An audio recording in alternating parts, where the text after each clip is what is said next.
Break तो बाद ਤੁਹਾਡਾ ਸਵਾਗਤ ਹੈ। ਕਲਪਨਾ ਕਰੋ ਕਿ ਤੁਹਾਡੇ ਪਰਿਵਾਰ ਦਾ ਮੈਂਬਰ ਲਾਪਤਾ ਹੋ ਜਾਵੇ। ਇੱਧਰ ਉੱਧਰ ਦੇਖਿਆ ਕਿਧਰੇ ਨਾ ਮਿਲੇ। ਜਦੋਂ ਫੋਨ ਨੰਬਰ ਮਿਲਾਓ ਤਾਂ ਨੰਬਰ ਸਵਿਚ ਆਫ। ਪੁਲਿਸ ਦੇ ਕੋਲ ਜਾਂਦੇ ਆ, ਪੁਲਿਸ ਕਹਿੰਦੀ ਹੈ ਵੇਟ ਐਂਡ ਵਾਚ। ਇੰਨੀ ਦੇਰ 'ਚ ਤੁਹਾਡਾ ਫੋਨ ਵੱਜਦਾ ਹੈ, ਅਣਜਾਣ ਨੰਬਰ ਹੈ। ਇੱਕ ਵਾਰ ਤੇ ਤੁਹਾਡੇ ਪੈਰ ਥੱਲੇ ਜ਼ਮੀਨ ਖਿਸਕ ਜਾਂਦੀ ਹੈ। ਜੇ ਅਗਵਾ ਹੋਇਆ ਸ਼ਖਸ ਤੁਹਾਡਾ 16 ਸਾਲਾਂ ਦਾ ਬੇਟਾ ਹੋਵੇ, ਬਿਨਾਂ ਸ਼ੱਕ ਤੁਸੀਂ ਇਸ ਲਈ ਹਜ਼ਾਰਾਂ ਸੁਪਨੇ ਦੇਖੇ ਹੋਣਗੇ।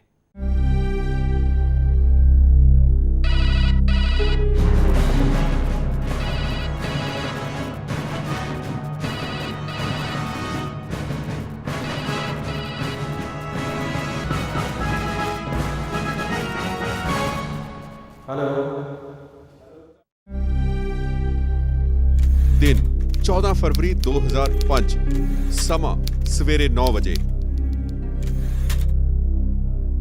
ਹੁਸ਼ਿਆਰਪੁਰ ਵਿੱਚ ਇੱਕ ਬੱਚੇ ਦੇ ਅਗਵਾ ਹੋਣ ਦੀ ਖਬਰ ਅੱਗ ਵਾਂਗ ਫੈਲ ਗਈ।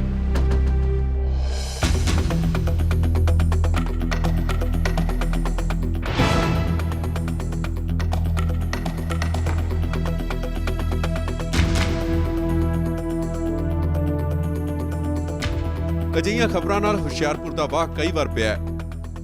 ਪਲਾਂ ਵਿੱਚ ਹੀ ਇਹ ਖਬਰ ਹੁਸ਼ਿਆਰਪੁਰ ਦੇ ਸਰਾਫਾ ਬਾਜ਼ਾਰ ਵਿੱਚ ਪਹੁੰਚ ਗਈ। मैं रूटीन वर्क की तरह दुकान पर गया सवेरे 9 बजे तो जाके दुकान खोली अपन ने तो साड़ी दुकान का सर्वेंट आया। वो कहने लगा आज शहर के विचों ना बच्चे किडनैप कर ले।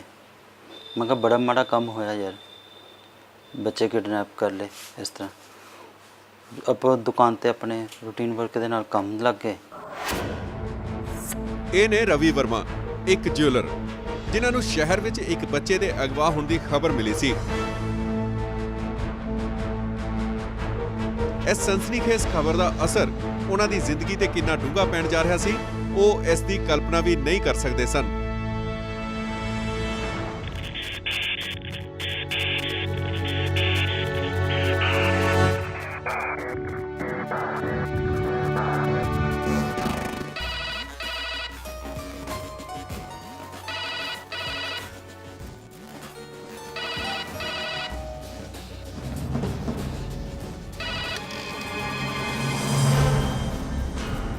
हेलो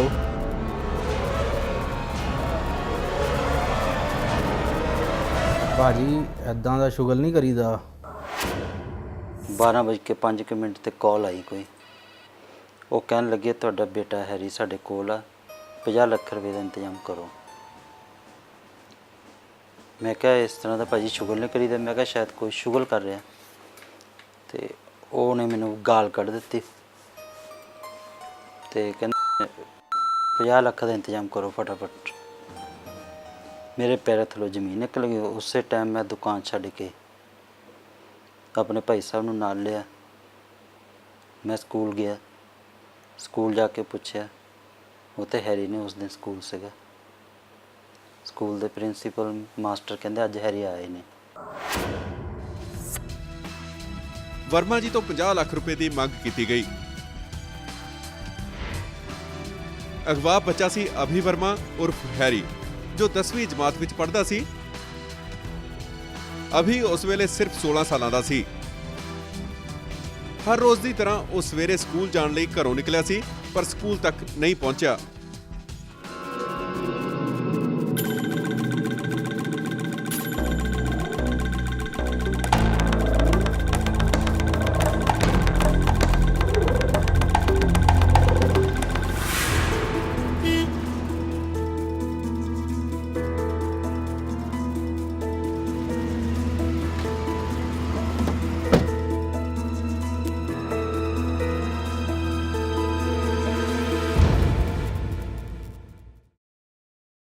ਘਰ ਤੋਂ ਸਕੂਲ ਤੱਕ ਦਾ ਸਫ਼ਰ ਅਭੀ ਵਰਮਾ ਤੈਅ ਨਹੀਂ ਕਰ ਸਕਿਆ। ਕਿੱਥੇ ਗਿਆ ਸੀ ਉਹ ਕੌਣ ਲੋਕ ਸਨ ਜੋ ਉਸ ਨੂੰ ਚੁੱਕ ਕੇ ਲੈ ਗਏ? ਕੀ ਕੋਈ ਆਪਣੇ ਸੀ ਜਾਂ ਕਿਸੇ ਗਿਰੋਹ ਦਾ ਹੱਥ ਸੀ? दुकान ते आके बैठा तो उस तो शहर रौला पै गया कि बच्चा किडनैप इन्हां दा होया। स्कूल भी रौला पै गया। दुकान ते आके बैठा तो फोन कॉल फिर आई बाद दे विच कि 50 लाख का इंतजाम करो। तो मैं कहा कर रहे इंतजाम। मैं कहा मेरे बेटे ने मेरी गल कराओ। ਤੇ ਕਹਿੰਦੇ ਤੁਸੀਂ ਪਹਿਲਾਂ ਪੈਸਿਆਂ ਦਾ ਇੰਤਜ਼ਾਮ ਕਰੋ, ਬੇਟੇ ਦੀ ਤੁਹਾਡੀ ਗੱਲ ਕਰਾਵਾਂਗੇ। ਕੁਦਰਤੀ ਮੇਰਾ ਬੀਪੀ ਵਗੈਰਾ ਥੋੜ੍ਹਾ ਜਿਹਾ ਡਾਊਨ ਵਗੈਰਾ ਹੋ ਗਿਆ, ਕਾਲ ਆਉਣੀਆਂ ਸ਼ੁਰੂ ਹੋ ਗਈਆਂ। फ़ोन मैं रिकॉर्ड करना शुरू कर दिता ਜਿਹੜਾ ਆ ਰਿਹਾ ਸੀ फ़ोन ਤੇ ਉਹ ਰਿਕਾਰਡਿੰਗ ਤੇ ਲਗਾਤਾ। ਤੇ ਉਸ ਦਰਮਿਆਨ ਮੇਰੀ ਗੱਲ ਨੂੰ ਟਾਈਮ ਕੋਈ 6 ਵਜ ਗਏ ਸੀ ਸ਼ਾਮ ਦੇ। ਤੇ ਕੋਈ ਅਤਾ ਪਤਾ ਨਹੀਂ ਲੱਗ ਰਿਹਾ ਸੀ ਬੱਚੇ ਦਾ। ਕੋਈ ਕਹਿ ਰਿਹਾ ਸੀ ਇੱਧਰ ਆ, ਕੋਈ ਕਹਿੰਦੇ ਉੱਧਰ ਆ, ਕੋਈ ਕਿਤੇ ਆ, ਕਿਤੇ ਆ। ਜਿੰਨੀ ਕਿ ਨੱਠ ਭੱਜ ਹੋ ਸਕੇ ਸੀ ਕਰਦੇ ਪਏ ਸੀਗੇ। ਅਖੀਰ 7:30 ਵਜੇ ਫਿਰ ਕਾਲ ਆਈ कि 50 ਲੱਖ रुपये लैके फलानी जगह पहुँचो, नोट बड़े होने चाहिए है। मैं फिर क्या, मैं मेरे बेटे नाल गल कराओ। कहते गल करा दें, तेरे को SSP बैठा, फलाना बैठा, तिंकड़ा बैठा। गाला पंजाबी च कढ़दे से। तो मैं क्या कोई नहीं, पैसे का मैं इंतजाम 20-25 ਲੱਖ रुपये का कर लिया, इन्ना को हो सकता सी मेरे को। बाकी मैं कोठी ਹੁਣ ਜਕਦਮ ਸੌਦਾ ਨਹੀਂ ਹੋ ਸਕਿਆ ਤਾਂ 25 ਲੱਖ ਦਾ ਹੋਰ ਇੰਤਜ਼ਾਮ ਹੋ ਜਾਊ, 50 ਲੱਖ ਦਾ ਇੰਤਜ਼ਾਮ ਹੋ ਜਾਏਗਾ। ਉਹ ਕਹਿੰਦੇ ਨੇ 50 ਲੱਖ ਹੀ ਚਾਹੀਦਾ। ਤੇ ਮੈਂ ਕਿਹਾ ਚਲੋ ਕੋਈ ਨਹੀਂ, ਹੋ ਜਾਏਗਾ। ਮੈਂ ਕਿਹਾ ਮੇਰੇ ਤੇ ਬੇਟੇ ਨਾਲ ਗੱਲ ਕਰਾਓ। ਤੇ ਉਹਨਾਂ ਨੇ ਕੋਈ ਗੱਲਬਾਤ ਨਹੀਂ ਮੇਰੇ ਬੇਟੇ ਨਾਲ ਕਰਾਈ। ਮੈਂ ਘਰ ਨੂੰ ਸ਼ਦਾਈਆਂ ਵਾਂਗਰ ਪੈਦਲ ਆ ਗਿਆ। ਘਰ ਆ ਕੇ ਮਾਹੌਲ ਮਿਸੀ ਨੂੰ ਸਾਂਭਿਆ। ਉਹ ਮੈਨੂੰ ਪੁੱਛਦੇ ਸੀ ਸਵੇਰ ਤੋਂ ਸ਼ਾਮ ਤੱਕ, ਹੈਰੀ ਕਿੱਥੇ, ਹੈਰੀ ਕਿੱਥੇ। ਮੈਂ ਕਿਹਾ ਕੋਈ ਗੱਲ ਨਹੀਂ, ਆ ਜਾਊਗਾ।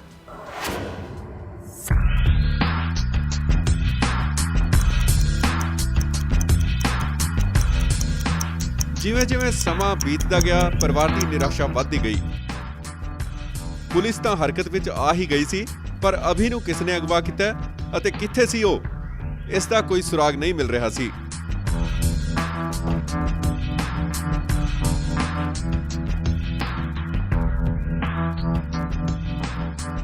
ਪਰਿਵਾਰ ਇੱਧਰ ਉੱਧਰੋਂ ਮੰਗੀ ਗਈ ਰਕਮ ਇਕੱਠੀ ਕਰਨ ਵਿੱਚ ਜੁਟਿਆ ਹੋਇਆ ਸੀ।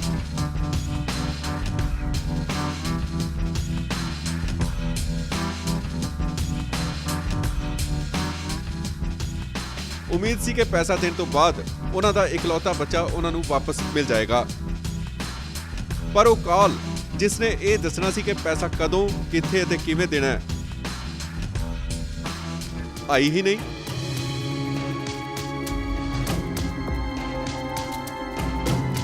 ਪੂਰੀ ਰਾਤ ਉਡੀਕ ਕਰਨ ਤੋਂ ਬਾਅਦ ਸਵੇਰੇ ਆਈ ਅਭੀ ਦੀ ਮੌਤ ਦੀ ਖਬਰ।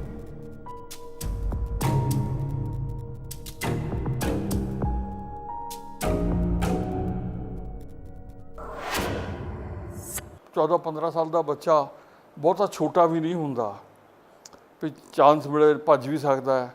ਤੇ ਉਹਨੂੰ ਬੇਹੋਸ਼ ਕਰੋ।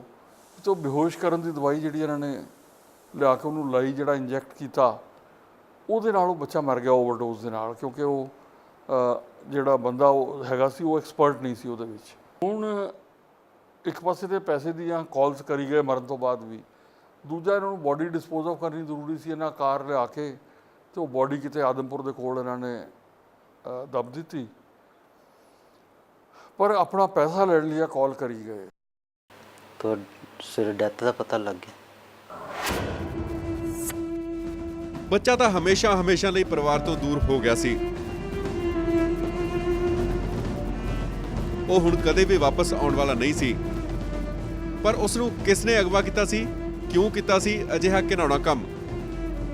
ਇਹਨਾਂ ਸਾਰੇ ਸਵਾਲਾਂ ਦੇ ਜਵਾਬ ਹਾਲੇ ਲੱਭਣੇ ਬਾਕੀ ਸਨ। ਇਸ ਵਿੱਚ ਇੱਕ ਗਵਾਹ ਬੜਾ ਇੰਪੋਰਟੈਂਟ ਸੀ ਜਿਸ ਨੇ ਬੱਚੇ ਨੂੰ ਦੀ ਐਕਚੁਅਲ ਕਾਰ ਦੇ ਵਿੱਚ ਕਿਡਨੈਪਿੰਗ ਹੁੰਦੇ ਦੇਖਿਆ ਸੀ। ਉਹ ਗਵਾਹ ਉਸ ਵਿਸਿਨਿਟੀ ਦਾ ਹੀ ਰਹਿਣ ਵਾਲਾ ਸੀ। ਉਸ ਗਵਾਹ ਨੇ ਗਵਾਹੀ ਦਿੱਤੀ ਸੀ ਕਿ ਮੇਰੇ ਸਾਹਮਣੇ ਸਵੇਰੇ ਕਾਰ ਦੇ ਵਿੱਚ ਇਹ ਕਾਰ ਰੁਕੀ ਆਲਟੋ ਆ ਕੇ, ਔਰ ਉਹ ਦੋਨੋਂ ਇਸ ਪਰਿਵਾਰ ਨੂੰ ਜਾਣਦਾ ਸੀ ਤੇ ਮੁਲਜ਼ਮਾਂ ਦੇ ਵਿੱਚੋਂ ਵੀ 2 ਬੰਦਿਆਂ ਨੂੰ ਜਾਣਦਾ ਸੀ ਕਿ ਮੇਰੀ ਹਾਜ਼ਰੀ 'ਚ ਮੈਂ ਉੱਥੋਂ ਲੰਘ ਰਿਹਾ, ਆਪਣੇ ਬੱਚੇ ਨੂੰ ਸਕੂਲ ਦੇ ਰਿਕਸ਼ਾ ਵਿੱਚ ਬਿਠਾਉਣ ਲਈ ਸਵੇਰ ਦੇ ਟਾਈਮ ਆਪਣੇ ਘਰ ਦੇ ਬਾਹਰ ਖੜ੍ਹਾ ਸੀ। ਆਲਟੋ ਕਾਰ ਆ ਕੇ ਰੁਕੀ, ਉਹਦੇ ਵਿੱਚ ਇਹਨੂੰ ਆਵਾਜ਼ ਮਾਰ ਕੇ ਇਹਨੂੰ ਬਿਠਾਇਆ ਗਿਆ, ਬੱਚੇ ਨੂੰ, ਹੈਰੀ ਨੂੰ, ਔਰ ਕਾਰ ਉੱਥੋਂ ਚਲੀ ਗਈ। ਉਸ ਤੋਂ ਬਾਅਦ ਉਹ ਕਰੀਬ 11-12 ਵਜੇ ਉਹ ਬੰਦਾ ਚਿੰਤਪੁਰਨੀ ਜਵਾਲਾ ਜੀ ਮੱਥਾ ਟੇਕਣ ਚਲੇ ਗਿਆ।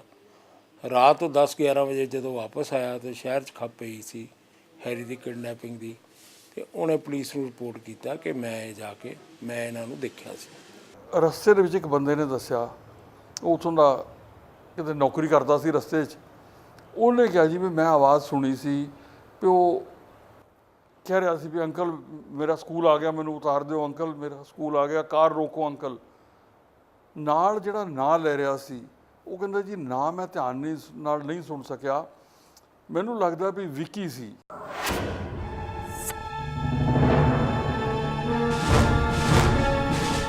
ਪੁਲਿਸ ਨੂੰ ਮਿਲਿਆ ਪਹਿਲਾ ਸੁਰਾਗ। ਅਗਵਾ ਕਰਨ ਵਾਲੇ ਸ਼ਖਸ ਦਾ ਨਾਮ ਸ਼ਾਇਦ ਵਿੱਕੀ ਸੀ। ਅੱਛਾ, ਉਹ ਜਦੋਂ ਗੱਲ ਕੀਤੀ ਪਤਾ ਲੱਗਾ ਕਿ ਹਾਂ ਵਿੱਕੀ ਨਾਂ ਦਾ ਇੱਕ ਬੰਦਾ ਹੈਗਾ। ਉਹ ਕਹਿੰਦੇ ਜੀ ਪਰ ਉਹ ਤਾਂ ਸਾਡਾ ਬੜਾ ਨਜ਼ਦੀਕੀ ਹੈ, ਔਰ ਉਹ ਵਿਚਾਰਾ ਸਵੇਰ ਦਾ ਸਾਡੇ ਕੋਲ ਹੀ ਬੈਠਾ ਹੈ। ਵੀ ਉਹ ਤਾਂ ਬੜਾ ਆਪ ਗਮਗੀਨ ਹੋਇਆ, ਸੰਜੀਦਾ, ਔਰ ਮਤਲਬ ਹਰ ਤਰ੍ਹਾਂ ਦਾ ਯੰਗ ਮੁੰਡਾ ਜੀ। ਉਹ ਤਾਂ ਚੰਗਾ ਖਾਂਦੇ ਪੀਂਦੇ ਕਰਦਾ ਹੈ। ਅਤੇ ਅੱਛਾ, ਸਾਡੇ ਲਈ ਉਹ ਚੀਜ਼ ਇੱਕ ਡਾਇਰੈਕਸ਼ਨ ਲੱਭ ਜਾਣੀ ਉਹ ਕਾਫੀ ਹੁੰਦੀ, ਇੱਕ ਲੀਡ ਲੱਭ ਜਾਂਦੀ ਹੈ। ਅਸੀਂ ਉਹਨੂੰ ਵੀ ਥੋੜ੍ਹਾ ਵਾਚ ਕਰਨ ਲੱਗ ਗਏ। ਉਹ ਬੰਦੇ ਦੀ ਮੂਵਮੈਂਟ ਜਿਹੜੀ ਸੀ ਉਹ ਥੋੜ੍ਹੀ ਸ਼ੱਕੀ ਦੀ ਸੀ ਸਾਨੂੰ। ਕਦੇ ਉਹ ਹੁਸ਼ਿਆਰਪੁਰ ਤੋਂ ਬਾਹਰ ਜਾਂਦਾ ਸੀ, ਕਦੇ ਉਹ ਕਿਸੇ ਪਾਸੇ ਹੋਰ ਬਾਜ਼ਾਰ ਵੱਲ ਨਿਕਲ ਜਾਂਦਾ ਸੀ, ਫਿਰ ਆ ਕੇ ਬੈਠ ਜਾਂਦਾ ਸੀ। ਤਹਿਕੀਕਾਤ ਵਿੱਚ ਕਈ ਗੱਲਾਂ ਹੋਰ ਸਾਹਮਣੇ ਆਈਆਂ ਅਤੇ ਸ਼ੱਕ ਦੇ ਘੇਰੇ ਵਿੱਚ ਦੋ ਹੋਰ ਨਾਮ ਆ ਗਏ। ਸੋਨੀਆ ਜੋ ਉਸ ਦੀ ਅਧਿਆਪਕਾ ਰਹਿ ਚੁੱਕੀ ਸੀ ਅਤੇ ਉਸ ਦਾ ਪਤੀ ਜਸਬੀਰ ਸਿੰਘ। ਮੁਜਰਮ ਇੱਕ ਦੁਕਾਨ ਤੇ ਹੁੰਦਾ ਸੀ ਵਿੱਕੀ, ਕਸਟਮਰ ਦੇ ਤੌਰ ਤੇ। ਦੂਜੀ ਆ ਸੋਨੀਆ ਟੀਚਰ ਸੀ, ਤੇ ਤੀਜਾ ਤਾਂ ਆਪਾਂ ਕੋਰਟ 'ਚ ਦੇਖਿਆ, ਉਹਨੂੰ ਪਹਿਲਾਂ ਦੇਖਿਆ ਹੀ ਨਹੀਂ ਸੀ, ਜਸਵੀਰ ਨੂੰ। ਸੋਨੀਆ ਤੁਹਾਡੇ ਬੱਚੇ ਨੂੰ ਪੜ੍ਹਾਉਂਦੀ? ਸੋਨੀਆ ਪਹਿਲਾਂ ਕਿਸੇ ਟਾਈਮ ਸੇਂਟ ਸੋਲਜਰ ਸਕੂਲ ਪੜ੍ਹਾਉਂਦੀ ਰਹੀ ਹੈ ਬੇਟੇ ਨੂੰ। ਬਾਹਰ ਇੱਕ ਖੇਤਾਂ 'ਚ ਘਰ ਸੀ, ਉੱਥੇ ਜਦੋਂ ਜਾ ਕੇ ਚੈੱਕ ਕੀਤਾ ਤੇ ਉੱਥੇ ਉਹ ਬੱਚੇ ਦੇ ਜਿਹੜਾ ਸਕੂਲ ਦਾ ਬਸਤਾ ਸੀ ਉਹ ਸਾੜਿਆ ਹੋਇਆ ਲੱਭ ਗਿਆ। ਨਾਲ ਉਹ ਬੱਚੇ ਨੂੰ ਜਿਹੜੀ ਟਿਊਸ਼ਨ ਪੜ੍ਹਾਉਂਦੀ ਲੇਡੀ ਸੀ ਉਹਦੀਆਂ ਟਰੇਸਿਸ ਲੱਭ ਗਈਆਂ ਵੀ ਉਹ ਇੱਥੇ ਆਉਂਦੀ ਰਹੀ ਹੈ। ਅੱਛਾ, ਉਹਦੇ 'ਚ ਕੀ ਹੋਇਆ ਵੀ ਇਹ ਉਸ ਫੈਮਿਲੀ ਨੂੰ ਜਾਣਦਾ ਸੀ। ਵਿਕਰਮ ਸਿੰਘ ਜਿਹੜਾ ਅਕਿਊਜ਼ ਸੀ, ਸੜਿਆ ਬੈਗ ਲੱਭ ਗਿਆ। ਉਸ ਤੋਂ ਬਾਅਦ ਇਹਨੂੰ ਫੜ ਲਿਆ, ਔਰ ਉਹ ਜਿਹੜੀ ਆਵਾਜ਼, ਦੇਖੋ ਇਸ ਤਰ੍ਹਾਂ ਹੁੰਦਾ, ਆਵਾਜ਼ ਵੀ ਟੈਸਟ ਹੋ ਜਾਂਦੀ ਹੈ, ਸਪੈਕਟ੍ਰੋਗ੍ਰਾਫੀ ਟੈਸਟ ਹੋ ਜਾਂਦੇ ਹੈ, ਜਿਹਦੇ ਵਿੱਚ ਸਾਰੀ ਸਿਮਿਲੈਰਿਟੀਜ਼ ਆ ਜਾਂਦੀਆਂ। ਉਸ ਤੋਂ ਬਾਅਦ ਜਦੋਂ ਇਹਨਾਂ ਨੂੰ ਇੰਟਰੋਗੇਟ ਕੀਤਾ, ਬ੍ਰੇਕ ਹੋ ਗਏ, ਫਿਰ ਉਹ ਬੋਡੀ ਰਿਕਵਰ ਇਹਨਾਂ ਨੇ ਕਰਵਾਈ ਜਿੱਥੇ ਦੱਬੀ ਸੀ, ਅਤੇ ਜਿੱਥੋਂ ਦਵਾਈ ਲੈ ਕੇ ਟੀਕਾ ਲਾਇਆ ਸੀ ਉਹ ਸਾਰਾ ਕੁਛ ਰਲ ਗਿਆ। ਉਹ ਸਾਰੇ ਸਬੂਤ ਇਕੱਠੇ ਹੋ ਗਏ।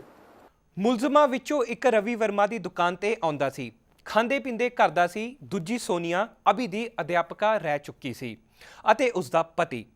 3 ਮੁਲਜ਼ਮਾਂ ਵਿੱਚੋਂ ਅਭੀ ਘੱਟੋ ਘੱਟ 2 ਨੂੰ ਪਛਾਣਦਾ ਸੀ। ਸੋਚਣ ਵਾਲੀ ਗੱਲ ਇਹ ਹੈ ਕਿ ਉਹ ਮੰਗੀ ਗਈ ਰਕਮ ਲੈ ਕੇ ਅਭੀ ਨੂੰ ਜਿਉਂਦਾ ਛੱਡ ਦਿੰਦੇ। ਪੁਲਿਸ ਦੀ ਕਾਰਵਾਈ ਇਸ ਮਾਮਲੇ ਵਿੱਚ ਕਾਬਿਲੇ ਤਾਰੀਫ ਸੀ। ਸਬੂਤਾਂ, ਇਕਬਾਲਿਆ ਬਿਆਨਾਂ ਤੇ ਚਸ਼ਮਦੀਦ ਗਵਾਹਾਂ ਦੇ ਬਿਆਨ ਲੈ ਕੇ ਪੁਲਿਸ ਅਦਾਲਤ ਵਿੱਚ ਪਹੁੰਚੀ ਇਨਸਾਫ ਦੀ ਮੰਗ ਕਰਨ। ਉਸ ਤੋਂ ਬਾਅਦ ਇਸ ਕਾਰ ਦੀ ਰਿਕਵਰੀ, ਫਿਰ ਜਿੱਥੇ ਲੁਕੇ ਸੀ ਉੱਥੋਂ ਜਾ ਕੇ ਬੱਚੇ ਦੇ ਸਕੂਲ ਦੀ ਰਿਕਵਰੀ, ਬੈਗ ਦੀ ਰਿਕਵਰੀ, ਕੱਪੜਿਆਂ ਦੀ ਰਿਕਵਰੀ, ਜਿਹੜੇ ਇਹਦੇ ਵਿੱਚ ਉਹਨਾਂ ਨੇ ਕਲੋਰੋਫਾਰਮ ਇਸਤੇਮਾਲ ਕੀਤੀ, ਹੋਰ ਡਰੱਗਸ ਇਸਤੇਮਾਲ ਕੀਤੀਆਂ, ਉਹਨਾਂ ਦੀ ਰਿਕਵਰੀ, ਉਹਨਾਂ ਦੀ ਕਨੈਕਟਿੰਗ ਐਵੀਡੈਂਸ ਨਾਲ ਦੀ ਨਾਲ ਮਿਲੀ। ਜਿਹੜੇ ਜਿੱਥੋਂ ਇਹਨਾਂ ਨੇ ਉਹ ਕਲੋਰੋਫਾਰਮ ਖਰੀਦੀ ਸੀ, ਜਿੱਥੋਂ ਉਹਨਾਂ ਨੇ ਸੈਡੇਟਿਵਸ ਖਰੀਦੇ ਸੀ। ਉਸ ਤੋਂ ਬਾਅਦ ਮੁਲਜ਼ਮਾਂ ਵੱਲੋਂ ਜਾ ਕੇ ਲਾਸ਼ ਆਦਮਪੁਰ ਥਾਣੇ ਦੇ ਕੋਲ ਏਰੀਏ ਵਿੱਚ ਉੱਥੋਂ ਲਾਸ਼ ਬਰਾਮਦ ਕਰਕੇ ਲਿਆਂਦੀ। ਉਸ ਲਾਸ਼ ਨੂੰ ਜਿਸ ਚਾਦਰ 'ਚ ਰੈਪ ਕੀਤਾ ਹੋਇਆ ਸੀ, ਉਹਦੇ ਨਾਲ ਦੀ ਇੱਕ ਚਾਦਰ ਜਿਸ ਘਰ ਦੇ ਵਿੱਚੋਂ ਇਹਨਾਂ ਨੂੰ ਫੜਿਆ ਉੱਥੇ ਪਈ ਸੀ। ਸੋ ਇਸ ਕੇਸ ਦੇ ਵਿੱਚ ਬਹੁਤ ਸਾਰੀ evidence, scientific evidence, connecting evidence ਜਿਹੜੀ ਸੀ, ਉਸ ਐਵੀਡੈਂਸ ਨੇ ਇਸ ਕੇਸ ਨੂੰ ਮਜ਼ਬੂਤੀ ਦਿੱਤੀ। ਇਸ ਕੇਸ 'ਚ ਪੁਲਿਸ ਨੇ ਬਹੁਤ ਐਫੀਸ਼ੀਐਂਸੀ ਦੇ ਨਾਲ ਪੁਖਤਾ ਸਬੂਤ ਇਕੱਠੇ ਕੀਤੇ, ਜਿਨ੍ਹਾਂ ਵਿੱਚ ਸੋਇਲ ਟੈਸਟਿੰਗ ਸੀ, ਫਿੰਗਰਪ੍ਰਿੰਟ ਸੀ, ਫਿੰਗਰਪ੍ਰਿੰਟ ਤੋਂ ਇਲਾਵਾ ਜਿਹੜੇ ਮੈਡੀਸਿਨ ਸੀਗੇ ਖਰੀਦੇ, ਉਹਨਾਂ ਦੀ ਐਵੀਡੈਂਸ ਕਲੈਕਟ ਕੀਤੀ। ਸੋ ਇਹ ਸਾਰੀ ਐਵੀਡੈਂਸ ਇੰਨੀ ਕਲੋਜ਼ਲੀ ਇੰਟਰਨੈਟ ਸੀ ਕਿ ਉਹ ਇੱਕੋ ਪੁਆਇੰਟ 'ਤੇ ਜਾ ਕੇ ਖੜੀ ਹੁੰਦੀ ਸੀ ਕਿ ਇਹਨਾਂ 3 ਬੰਦਿਆਂ ਨੇ ਸਾਜ਼ਿਸ਼ ਕੀਤੀ, ਇਹਨਾਂ 3 ਬੰਦਿਆਂ ਨੇ ਮਾਰ ਕੇ ਬੱਚੇ ਨੂੰ ਸੁੱਟਿਆ, ਇਹਨਾਂ 3 ਬੰਦਿਆਂ ਨੇ ਰੈਂਸਮ ਡਿਮਾਂਡ ਕੀਤੀ। ਇਹਨਾਂ ਦੇ ਮੋਬਾਈਲ ਦੀ ਜਿਹੜੀ ਸਿਮ ਕਾਰਡ ਸੀ ਉਹ ਕਨੈਕਟ ਹੁੰਦੇ ਸੀ, ਲੋਕੇਸ਼ਨ ਕਨੈਕਟ ਹੁੰਦੀ ਸੀ। ਇੱਕ ਇੱਕ ਕਰਕੇ ਮੁਲਜ਼ਮ ਅਦਾਲਤਾਂ ਵਿੱਚ ਦੋਸ਼ੀ ਕਰਾਰ ਦਿੱਤੇ ਗਏ। ਹਾਈ ਕੋਰਟ ਨੇ ਸੈਸ਼ਨ ਕੋਰਟ ਦੇ ਫੈਸਲੇ ਉੱਤੇ ਸਹੀ ਪਾਈ ਆਖਿਰਕਾਰ 5 ਅਕਤੂਬਰ 2012 ਦੀ ਤਾਰੀਖ ਉਹਨਾਂ ਦੀ ਫਾਂਸੀ ਲਈ ਤੈਅ ਕਰ ਦਿੱਤੀ ਗਈ। ਸਿਰਫ ਸੋਨੀਆ ਦੀ ਸਜ਼ਾ ਔਰਤ ਹੋਣ ਕਾਰਨ ਉਮਰ ਕੈਦ ਵਿੱਚ ਤਬਦੀਲ ਕਰ ਦਿੱਤੀ ਗਈ। ਫਾਂਸੀ ਤੋਂ ਪਹਿਲਾਂ ਦੋਸ਼ੀਆਂ ਨੇ ਤਕਨੀਕੀ ਨੁਕਤੇ ਦੇ ਆਧਾਰ ਉੱਤੇ ਰਿਵਿਊ ਪਟੀਸ਼ਨ ਫਾਈਲ ਕੀਤੀ। ਇਸ ਮਾਮਲੇ 'ਚ ਹਾਲੇ ਤੱਕ ਫੈਸਲੇ ਦੀ ਉਡੀਕ ਕੀਤੀ ਜਾ ਰਹੀ ਹੈ। ਕੀ ਹੋਣਾ ਚਾਹੀਦਾ ਹੈ ਅਜਿਹੇ ਲੋਕਾਂ ਨਾਲ ਜੋ ਜ਼ਰੂਰਤ ਕਾਰਨ ਨਹੀਂ ਸਗੋਂ ਸਿਰਫ ਲਾਲਚ ਵਸ ਮਾਸੂਮ ਬੱਚਿਆਂ ਦਾ ਕਤਲ ਕਰ ਦਿੰਦੇ ਨੇ। ਰਵੀ ਵਰਮਾ ਅੱਜ ਵੀ ਕਾਤਲਾਂ ਨੂੰ ਫਾਂਸੀ ਲਗਾਏ ਜਾਣ ਦੀ ਉਡੀਕ ਕਰ ਰਹੇ ਹੈ। ਕੀ ਉਹ ਤਕਨੀਕੀ ਨੁਕਤੇ ਕਾਰਨ ਬਚ ਜਾਣਗੇ? ਕੀ ਹੋਵੇਗਾ ਅੰਤਿਮ ਫੈਸਲਾ? ਸਾਡੀ ਨਜ਼ਰ ਇਸ ਉੱਤੇ ਬਣੀ ਰਹੇਗੀ। ਅਗਲੇ ਹਫਤੇ ਫੇਰ ਹੋਵੇਗੀ ਮੁਲਾਕਾਤ। ਸਾਨੂੰ ਇਜਾਜ਼ਤ ਦਿਓ। ਖਬਰਾਂ ਦੀ ਦੁਨੀਆ ਵਿੱਚ ਆਓ, ਸਾਡੇ ਨਾਲ ਕਦੇ ਵੀ ਤੇ ਕਿਤੋਂ ਵੀ ਜੁੜੋ। ਆਪਾਂ ਮਿਲਾਂਗੇ ਫੇਸਬੁੱਕ ਤੇ, ਅਸੀਂ ਦਿਖਾਂਗੇ YouTube ਤੇ, ਸਾਨੂੰ ਫੋਲੋ ਕਰੋ ਟਵਿੱਟਰ ਤੇ। ਖਬਰਾਂ ਨਾਲ ਜੁੜੇ ਰਹੋ ਦਿਨ ਰਾਤ।